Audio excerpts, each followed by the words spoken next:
Okay, well, hopefully we are going live. It always takes a minute or so to get across. So welcome to this. I'm just going to check on the page, actually. Welcome to this first ever Unbound Live author discussion. We're going to be doing these monthly. Where we come together to talk about a particular subject. I'm kind of thinking like this is a very unbound version of Loose Women, kind of a spiritual version of Loose Women. And I don't know who would be who, but let's not go there. Anyway, today I'm Nicola Humber, so I'm founder of the Unbound Press, and I'm joined by three of our incredible authors. Angie Northwood, who is author of Take Off Your Armour and Have a Cup of Tea, which came out last November. I think October, November, yeah. Yeah, it was around that time. Tara Jackson, who's author of Embodied and the upcoming Embodied Business, which is coming out in this November the 11th. It's just available for pre-order. And Jo Gifford, who is author of Brilliance Unboxed, and there is another book bubbling away. Actually, there's another book bubbling away for you as well, Angie, at the moment that you're working on. So yeah, amazing to have you here with me. And the subject today, or the question that we're asking, is how have world events in 2020 impacted on our creativity? And I'm sure there's a lot to explore there. Everyone's like, no, not really, hasn't really. Piece of cake. Exactly. I mean, who would like to dive into that first? Like generally, without going into specific, like you can go into specific world events, but if we just look at 2020 generally and how much change and chaos and also magic there's been, how has it impacted your creative practice? Who'd like to I'll happily dive in. Yeah, go for it. So it's impacted my creativity in so many ways, and what I've found, because I'm sure for so many people watching this, and you know, for us even in this circle, the changes have been deeply sad, chaotic, but also expansive, and as you were saying, Nicola, lots and lots of magic. And I've found that I've gone through big phases of being deeply creative, of having words, concepts, things arrive almost non-stop, where I'm kind of waking up in the night and I'm sort of downloading, and Angie nodding, yes. Exactly, everyone's like, yes. And then there's times of just nothing, radio silence, and my brain is not offering anything up, because actually it's just trying to deal with what on earth is going on in life. But I've just been noticing the times when my brain really is excited and is my energy and all of it seems to be open to ideas. And another thing that has been unboxed and unbound is when we had to really find personal space from lockdown, was just walking so much, and now that's very much part of my life. I've taken calls with you guys just out on walks, and I work on walks quite often now. I just dictate and think, so it's encouraged me and invited me to find new ways of working.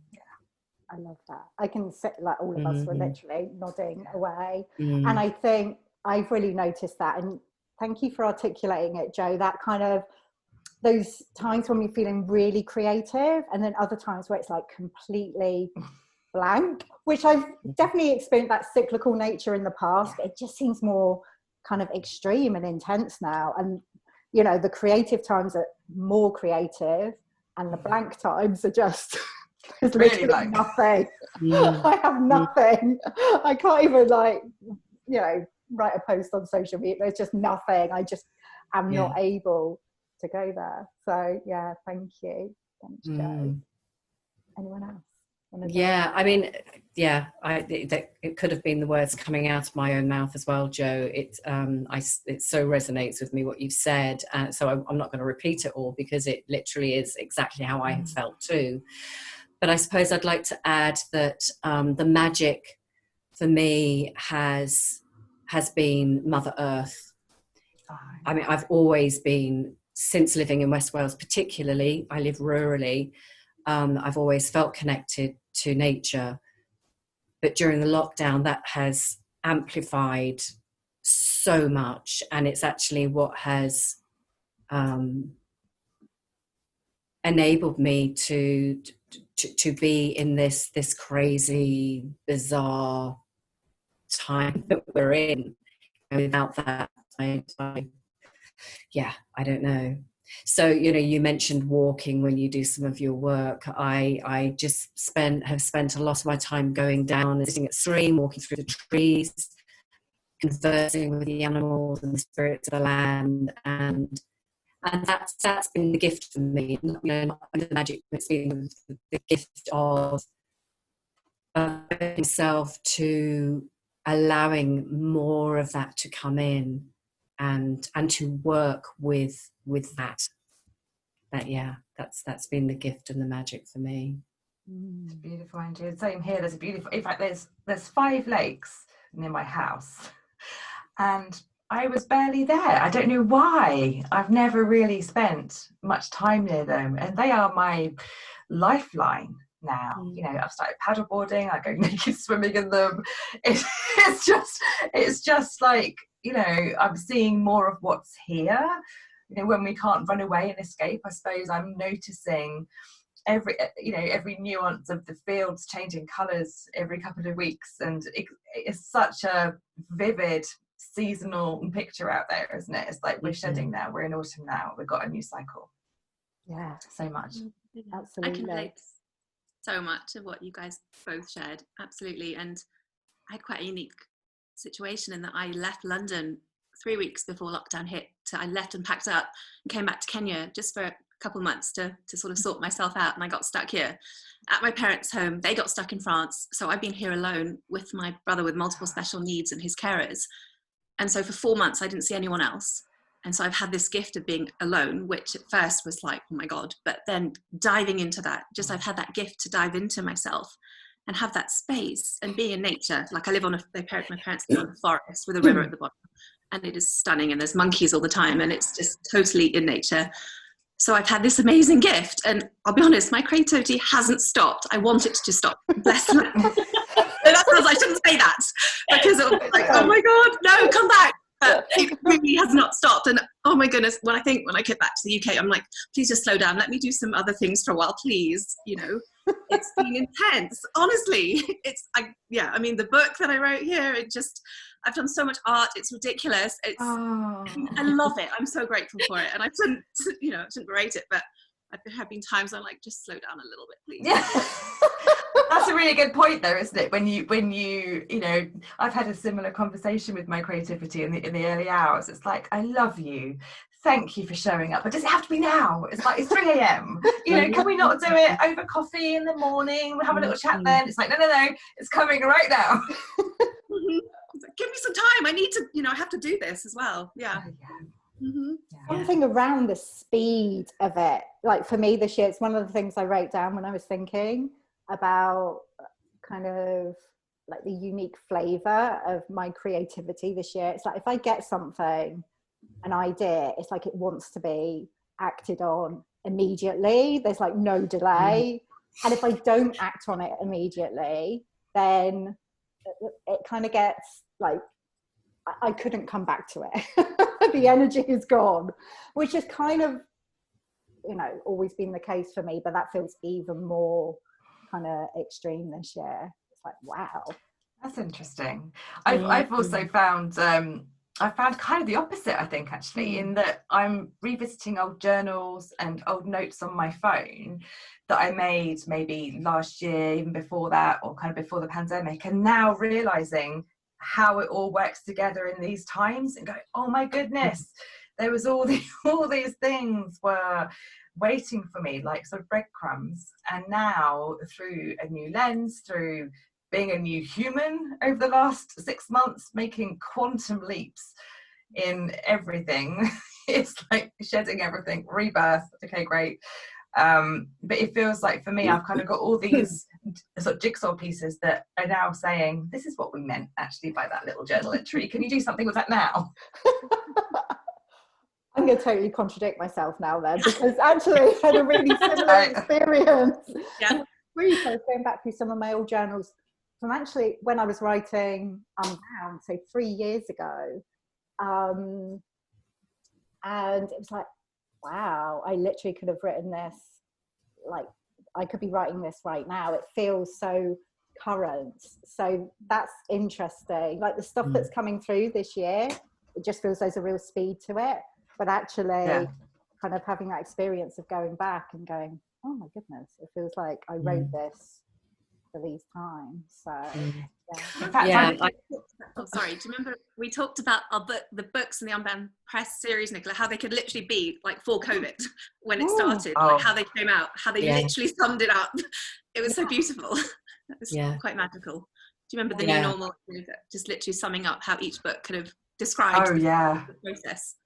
We need to do interesting. I near the beginning of it all, I decided that I was going to read some of my book, and I did it. And as I was reading it, those exact thoughts come like, oh my God, this is so relevant to this moment in time. It's extraordinary, isn't it? Yeah. It Just completely magical.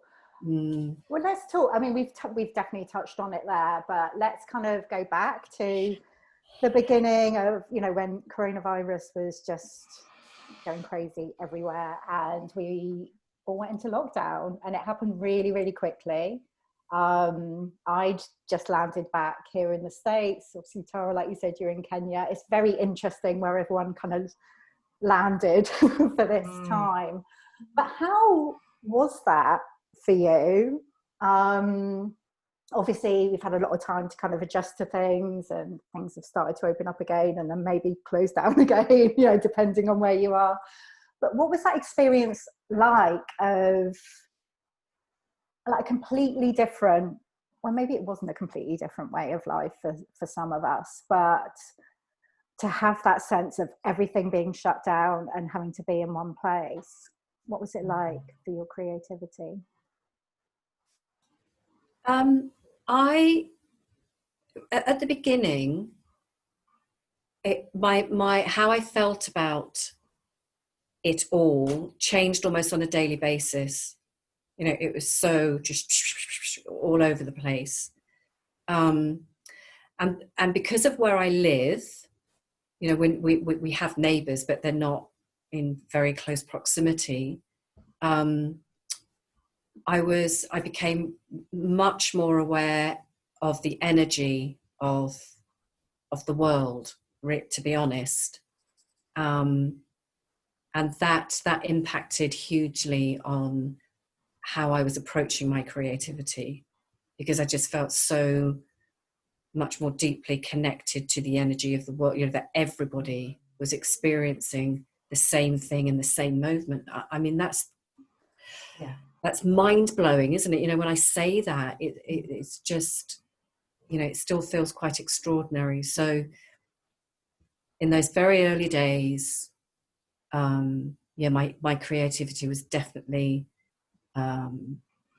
underpinned with a connection of energy to everybody, you know, to the Mother Earth and to the people, you know, to human beings on the planet. That sense of connection. Yeah, absolutely. That's a huge one for me as well. Angie, was I mean, when lockdown first started, actually things didn't change me very much. I work from home anyway. I'm here. All it meant really was that everybody was at home with me, which is lovely. But I'm an introvert, right? So I need acres of space, and so what I learned with my family was to actually just ask for that and to say, look, I need to sit by myself in the morning with my journal and my cup of tea. That's my sanity zone. And I sort of made space for it, and we all found our rhythm with schoolwork and my partner and me working from home. But I did absolutely deepen my connection with my higher self, with my spiritual practice, actually, which has informed, I feel like every element of my creativity has now been infused with new gifts that have opened up. I went into lockdown with maybe 2 oracle decks. I've come out with like 1 million crystals, a whole shelf full of tarot, rituals, like everything's, speaking like language, everything's been turned up. And that has kind of infused everything, because I feel much more in a flow now. I've always worked in a cyclical flow of understanding where in the month I'm more creative, where in the day I'm more creative, where in the week even. And now I'm kind of, where in the overall consciousness am I creative. And what I've noticed as well, and I'm sure you guys will have noticed this, is I'll write something, and when something drops in and you share it immediately, and several times people have said, oh my gosh, that fell in for me today as well. There's like a synchronicity of the creative consciousness is coming out as well. Oh yeah, absolutely. Yeah, I've noticed that, like in the Unbound Writing Mastermind or Glow or wherever it is, like that kind of everyone or most of the people will be experiencing a similar thing at the same time, and one person will say something and someone else will be like, oh my god, which is, again, it's something that's always been, but it's all become heightened and amplified now, that kind of synchronicity. Yeah, it is. And Tara, how was, because obviously you're in this completely different situation. I know, it's very different, because I was back in my childhood home. I don't have that many friends here. I was very isolated, and I felt very isolated for a very long time. So my only choice was to go in, actually, because there were 4 months when I didn't see anyone else except the people here at home.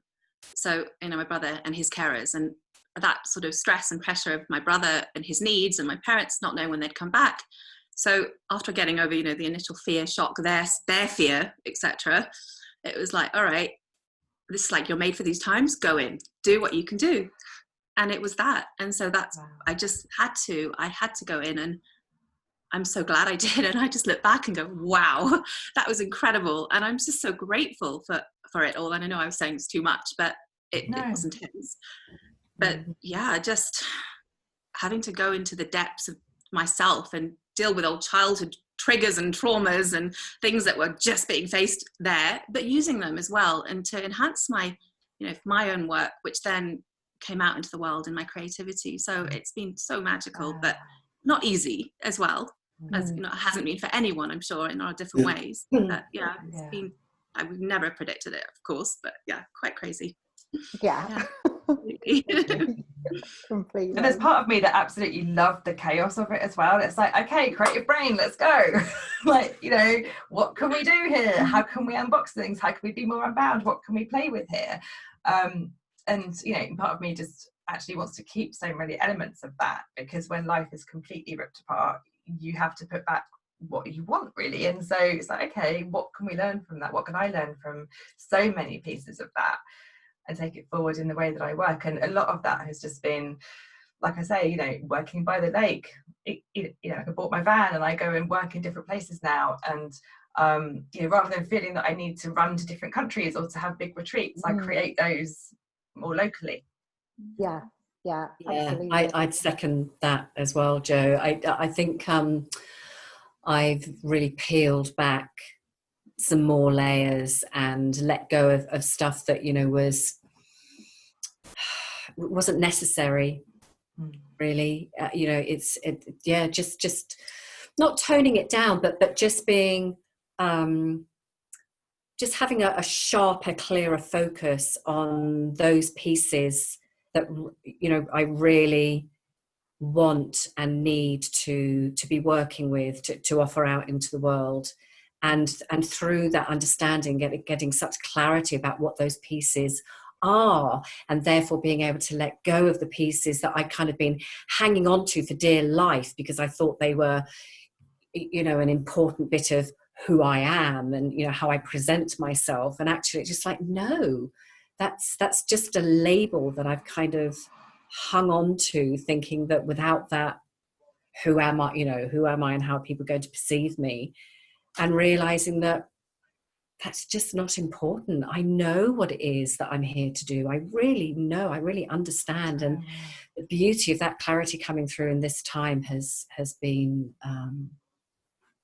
surprising in some ways because of the chaos that you've referred to, because I'm not a fan of chaos, really, to be honest.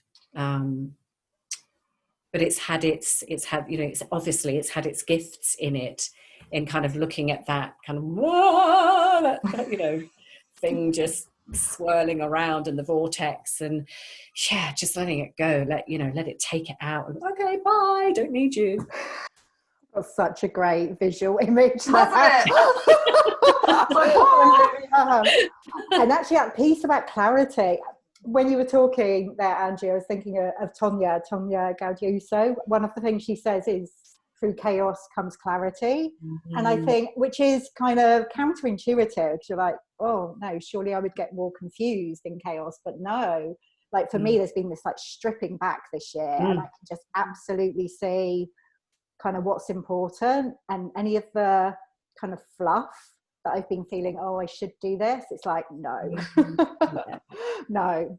And what I've been experiencing, like myself personally, but through kind of everyone that I'm connected with, and like new people coming into the Unbound kind of writing community, is this sense of, right, this is the time now.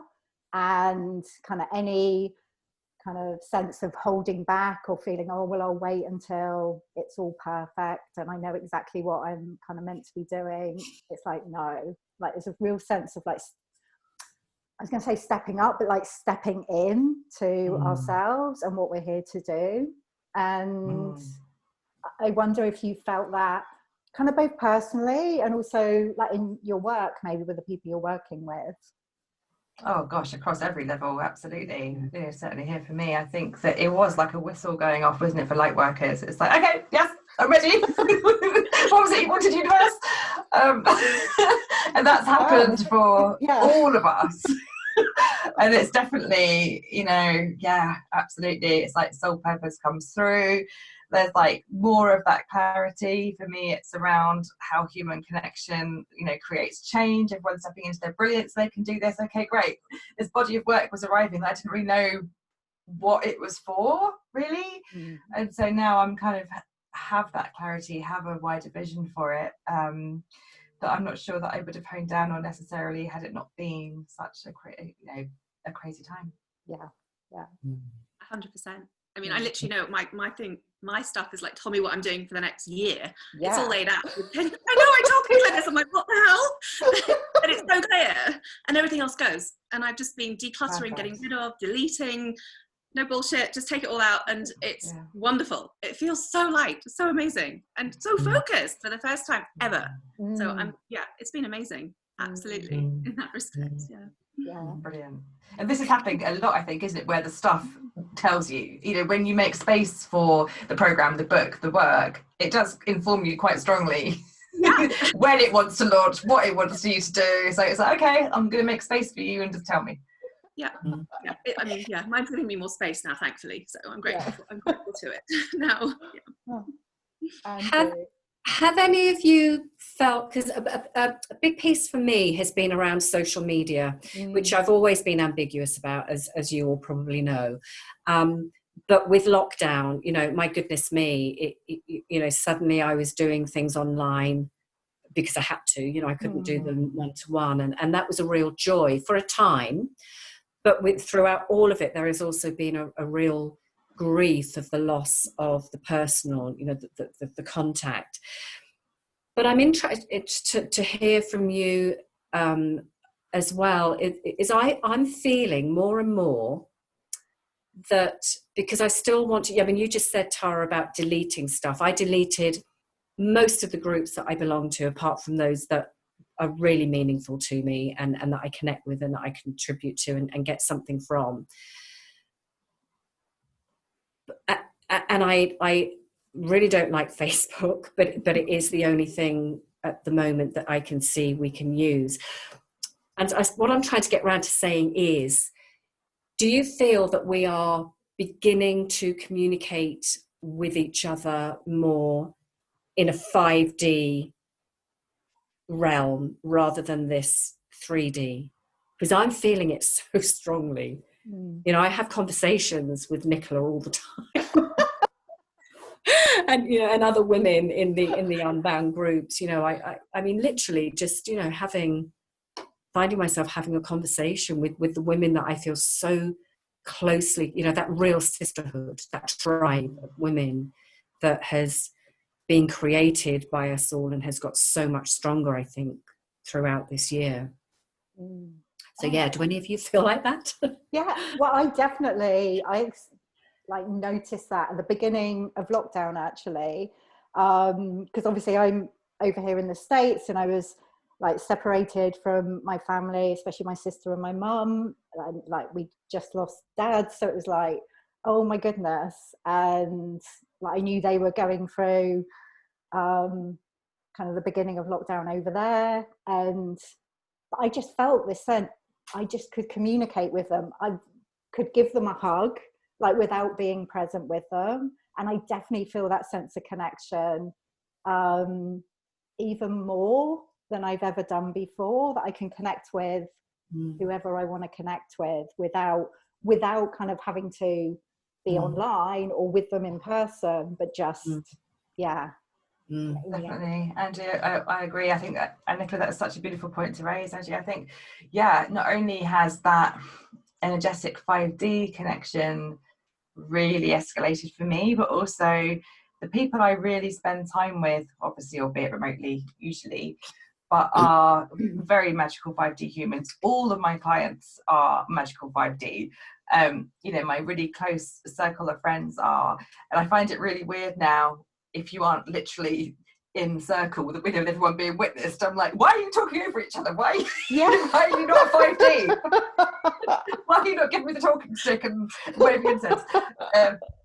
But yeah, everything has become so much more, and you can manifest faster as well. I find at the moment you can think something and it just happens later and you think, wow, that was really quick. Yeah, absolutely. You know, talking about that and this gorgeous sense of connection that we've all experienced throughout this year, and also, you know, there has been all of this very real stuff happening in the world, not just coronavirus and lockdown, but obviously kind of the murder of George Floyd, and that kind of you know, create this rising even more so of the Black Lives Matter movement. And I know, you know, at that time I went through a period of feeling, oh, I'm not sure, like what do I do here? Because I remember like one particular day, and I'd written a newsletter to go out to my list, and kind of everything was just escalating. Things were going nuts kind of online, quite rightly so, because, you know, this rage around what had happened to George Floyd. And I was just finishing my book. I was just like, that weekend I was finishing my book. And so I think I'd written this kind of celebratory email to my list, and it was going to be going out the next day. And I just thought, oh, I just can't, I can't have that going out, because like even the idea of writing a book just feels like such a privilege, and kind of not self-indulgent, because I know like it's so important that we all share our magic and that we all like express ourselves. But there was a real kind of, well, what do I do here? Because all of my work is based on this thing, like on creativity and writing books, which, like I said, is a very, you know, it's a huge privilege to be able to do. And I wonder kind of how that was for each of you, kind of at that time when it was all kind of really rising up. and since then?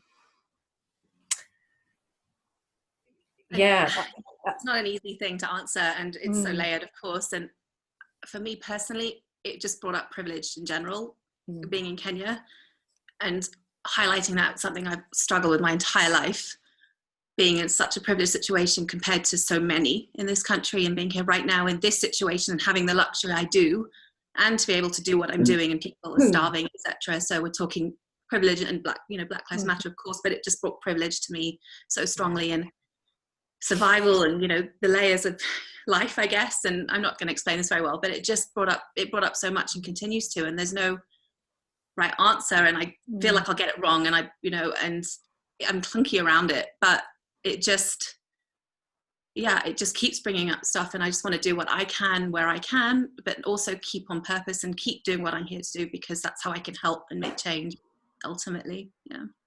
Absolutely. Yeah, same here. I mean, it just really highlighted how much work I still have to do, how much we all need to do, and taking responsibility for that. And I think also, really aware of my own privilege, and that that I have in my work, in my life. And also, part of my role is to work on the back end of kind of agile teams, and a lot, there's a lot of meetings and a lot of messaging being being pulled back, and rightly so, because suddenly everything's tone deaf. You need to be really mindful of, and it's so systemic, so so part of every institution, every system, and it's great that we're all learning more. And I kind of want to feel that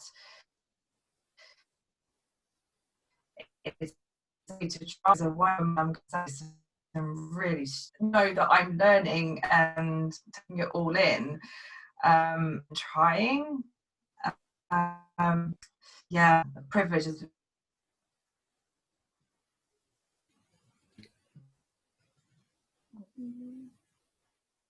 Is it broken up a bit? Yeah. I think Joe's broken up. yeah. Oh. Angie, was there anything for you around that? Joe's still here, but she's frozen, but I'm sure she'll unfreeze. There she is. Yeah.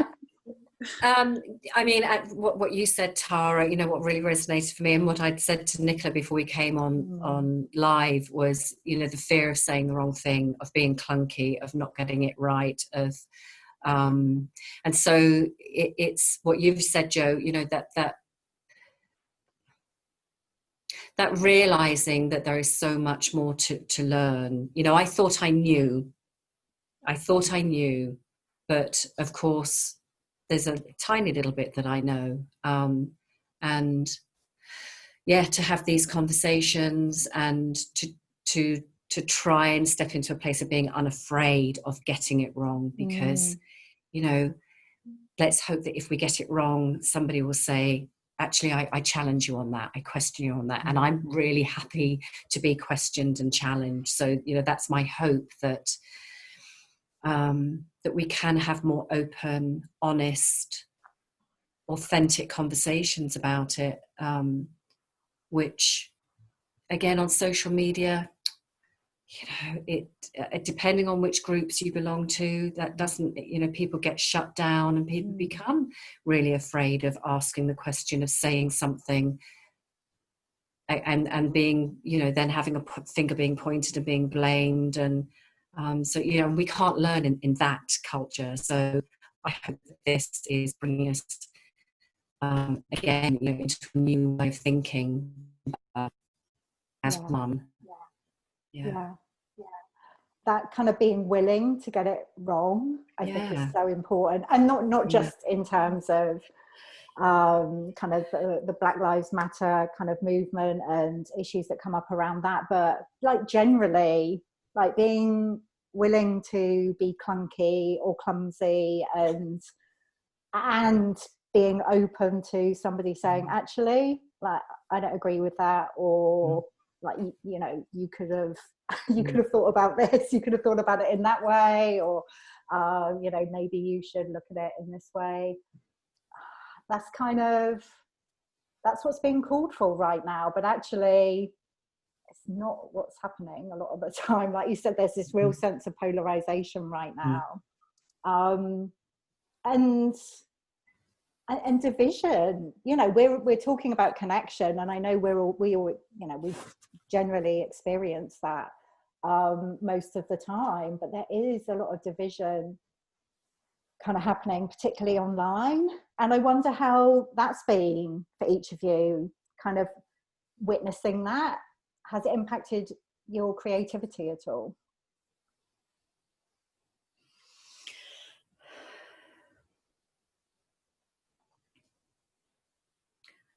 To be honest, oh, it looks frozen. Sorry, Joe. It keeps freezing, I think, Joe does. Angie, carry on. I was going to say, to be honest, the groups that I belong to and the friends that I have on Facebook, there has been no negativity, minuscule negativity, minuscule shutting down. So it's been more, so in that sense, no, social media hasn't impacted negatively on how I'm trying to be with it, and not with my creativity. I mean, again, you know, like we were saying earlier, it's you know, it's all in this big pot at the moment, isn't it? You know, everything is so, as we've all said, amplified and so strong and so challenging and demanding of us all to look at ourselves. And I love that, you know. I love that opportunity to go, oh, okay, thought I knew that bit, but no, there's still more. There's still more. There's always going to be more. And I personally, I thrive on that. Beautiful. Absolutely. And so whilst, yes, I really like, you know, the Black Lives Matter movement, learning that there's so little I do know, and actually going through me and white supremacy, realizing that, wow, this has been in my life so much, but also I've been on the receiving end of some of it too, being a person of colour, and actually having that validated was quite amazing for me too on that side, because I have a white family as well, so not really kind of identity confusion going on here, and then being a brown person, so it's been quite interesting how it's unfolded, and it's still unfolding, but just so in terms of, you know, being online, it hasn't really affected me. I kind of went inward again and just took myself off and did my processing and things, as well as sharing when I could, but it didn't impact so much in that way, but going in more deeply in, really, I guess.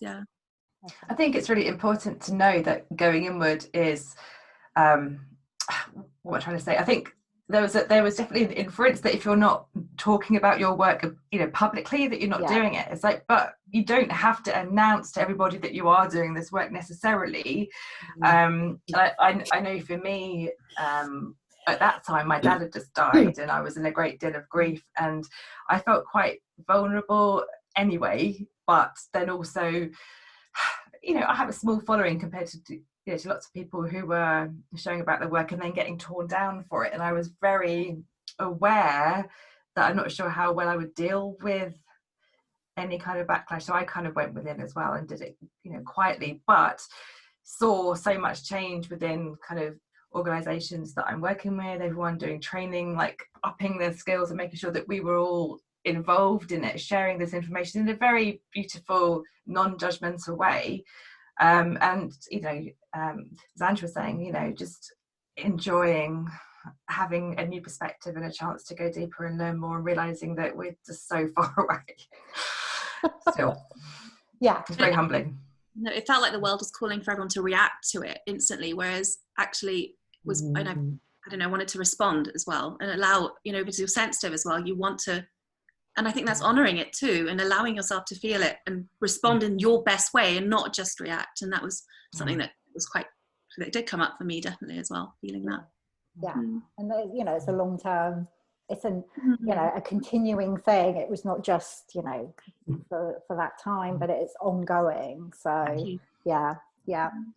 Oh, amazing. So as we come up towards the end of our time for this month, let's talk about what's next for each of you. Like, what has 2020 inspired in you, and what is the creative project that you're working on right now?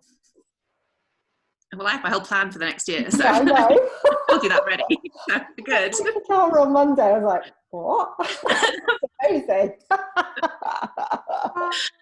No, I mean, yeah. So, I mean, I'm just doing my current book. Well, the one that comes out in November, Embodied Business, of course, and then it wants a program and then a summit next year. So those will be what I'll be sort of working towards slowly. Oh, yay! Amazing. Amazing, Tara. Really exciting. Well, my next book that fell in while you were on holiday, Nicola, was it? Is Create Change, the Unboxed Leaders Almanac to Human Connection. And I know, and that has informed me that it is also a program which I'm currently feeling into. I started a group as well over the last couple of months, which is just, it feels very agile, very creative. And I'm just embracing my writing every day on social, just really using that channel and just really enjoying connecting with myself and with other peeps through that on a daily basis, which I know will also be part of the book. So yeah, it's arriving. I can't take credit for your book, even though it did drop in while I was on holiday. It's your fault, you went away. It wasn't the fact that I was on holiday, but I was like, oh, there it is. Okay, Nicola, we'll chat when you're home. Great, thanks. Angie.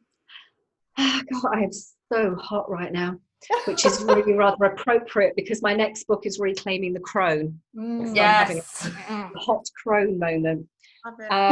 So yeah, I'm continuing pulling that together, and there is a program that's emerged and continuing to emerge from that, which is exciting. And another piece that's kind of running alongside that, which is very much part of the same thing, is I'm creating a space at Spirals where I live to hold retreats for women to come and rewild, to come and reclaim and rewild the true nature of who they are, whether they're crone or not. You know, this is for women. This is, you know, soulful womb space and work. Yeah, so that's really feeding me, and I'm going to be starting work on that very soon. You know, so actually, if we go back down into lockdown, which looks like it's looming, it's like, okay, this is another voice coming through saying, right, this is the time, this is the space to get this created for the new horizon that's coming. Oh, Angie. And for you, Nicola, what are you working on? Oh, well, I'm waiting for my next, because the new book, Unbound Writing, is out next week, like a week today. I'm waiting for my copy to arrive. I haven't seen a copy yet, so it's meant to be arriving today. So I'm waiting for the next one to drop in. I'm kind of getting messages that it might be fiction, but that I've known fiction before. Amazing. But I feel really excited about that, and my mind has been saying, yeah, but you don't know how to do that, you've never done it, what would you write about? And then I think I was speaking to Sarah Lloyd, one of our other authors, a couple of days ago, and I just thought, well, actually, why don't I just approach it in the way that I would approach like a non-fiction book and just let it come through? So I think I'm going to start kind of coming back to morning pages, but with the intention of just allowing maybe story ideas to come through. So Yay. Wow. Gorgeous. We'll see. Oh, it's been such a joy. Oh my goodness. Yeah. Thank you so much. Thank you so much. And we're going to be doing these every month now. A gathering of incredible Unbound women with a different focus. So watch out for those. And for those watching, whether you've been watching live or whether you're watching the recording, let us know how 2020 has been for you. You know, if you resonate with anything that we've shared, or if your experience has been different, we would love to hear from you. So thank you. Enjoy. Thanks, Nicola. Thank you. Oh, just so good to see you. Love you all, and You see you soon for another too. episode of Unbound Live. Bye, darlings. Bye.